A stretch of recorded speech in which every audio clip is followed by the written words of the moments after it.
So ముఖ్యంగా ఐబొమ్మ రవిని arrest చేసిన తర్వాత ఇండస్ట్రీ అంతా కూడా దీనికి అప్రిషియేట్ చేస్తోంది. ముఖ్యంగా తెలంగాణ డిపార్ట్మెంట్‌ని కావచ్చు వీళ్ళందరినీ. అయితే పబ్లిక్‌లోకి వచ్చేసరికి ఒక ఫ్యామిలీ సినిమాకి వెళ్ళాలన్నా, లేకపోతే ఒక ఫ్యామిలీ మొత్తం కూడా పెట్టాల్సిన డబ్బుని మేము ఏదైతే ఉందో దాన్ని మీరెందుకు పరిగణలోకి తీసుకోవట్లేదు? మీరు అంతంత ఖర్చులు పెడతా ఉన్నారు కాబట్టి మేము ఈ విధంగా పైరసీ చూడడానికి ఇంట్రెస్ట్ చూపిస్తున్నాము.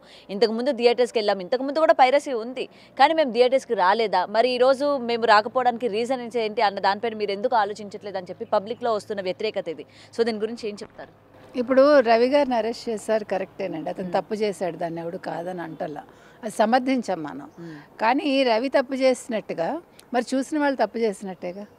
మరి చూసిన వాళ్ళని ఏమంటారు, మీరు ఏం చేస్తారు? అంటే ఒక తప్పుకి రెండు పక్కల బాధ్యత ఉంటుంది. ఇప్పుడు రెండు చేతులు కలిస్తేనే కదా మనం ఏమంటాము, చప్పట్లు వస్తాయి అంటాము, అట్లా. అయితే రవి విషయంలో మీరు అన్నట్టుగా మద్దతు చాలా పెరుగుతోంది. ఇప్పుడు నేనేమంటానంటే, నేను నిన్న కూడా చెప్పాను, ఇవాళ కూడా చెప్తున్నాను, రవి లాంటి వ్యక్తుల తెలివిని మీరు బాగా ఉపయోగించుకోండి. ఇప్పుడు సజ్జనార్ గారు లాంటి వాళ్ళు ఆలోచించాలి దీని మీద. ముఖ్యంగా సినిమా ఇండస్ట్రీ ఆలోచించాలి. ఇవాళ అందరూ ప్రెస్ మీట్ పెట్టారు వెంటనే. ఇవాళ రాజమౌళి గారు కూడా మాట్లాడారు. కానీ నేను అనేది ఏంటంటే, ఇవాళ ఇండస్ట్రీకి ఒక కష్టం అనేసరికి ప్రభుత్వం స్పందిస్తుందా అని ప్రజలు అడుగుతున్నారు. అంటే పెద్ద పెద్ద వాళ్ళు ఉంటారు, బాగా రిచ్ పీపుల్ వాళ్ళు, అంటే వాళ్ళకి ఒక కష్టం వస్తే మీరు వెంటనే స్పందిస్తున్నారు. సామాన్యులకు అలా స్పందిస్తున్నారా? వాళ్ళు అడగగానే ఇప్పుడు వెంటనే అయిపోయిందా లేదా? ఇప్పుడు ఐబొమ్మ ఇమ్మడి రవి గారిని పట్టుకున్నారా లేదా? మరి వాళ్ళకే ఎందుకు అట్లా చేస్తున్నారు మీరు అనేది వాళ్ళ ఒక ప్రశ్న.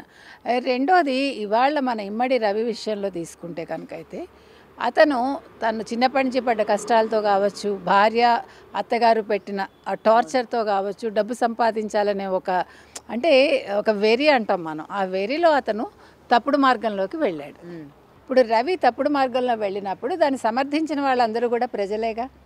అందరూ మధ్యతరగతి వాళ్ళు, దిగువ మధ్యతరగతి వాళ్ళు. ఇప్పుడు దిగువ మధ్యతరగతి కావచ్చు, మధ్యతరగతి కావచ్చు, ఇవాళ చూడండి, మీరు ఎవరిని అడిగినా, మహిళలు కావచ్చు, పురుషులు కావచ్చు, యువత కావచ్చు, మేము రవికి సపోర్ట్ చేస్తాము, మీరు రవిని అరెస్ట్ చేయొద్దు. ఎందుకనంటే రవి మా కోసం చేశాడు, అది మీరు రేట్లు పెంచటం వల్ల ఇది జరిగింది. సో మొత్తం కారణం అంతా కూడా మూల కారణం మీ దగ్గర పెట్టుకుని మీరు ఇవాళ రవిని ఎందుకు అంటారు, రవిని ఎందుకు అరెస్ట్ చేస్తారు అని అడుగుతున్నారు. కాబట్టి ఇక్కడ చేయాల్సింది ఏంటంటే, ఈసారికి రవిని క్షమించేసి వీళ్ళు, అంటే ఇండస్ట్రీ ఒక నిర్ణయం తీసుకుని, సరే ఇప్పుడు మీ డబ్బులు మీకు వచ్చేసాయిగా, మీ 3,000 కోట్లు మీకు వెనక్కి వచ్చేస్తాయి. ఇప్పుడు అతని అకౌంట్లో ఉన్న డబ్బులన్నీ తీసేసుకుంది ఎవరు, పోలీస్ డిపార్ట్మెంటు.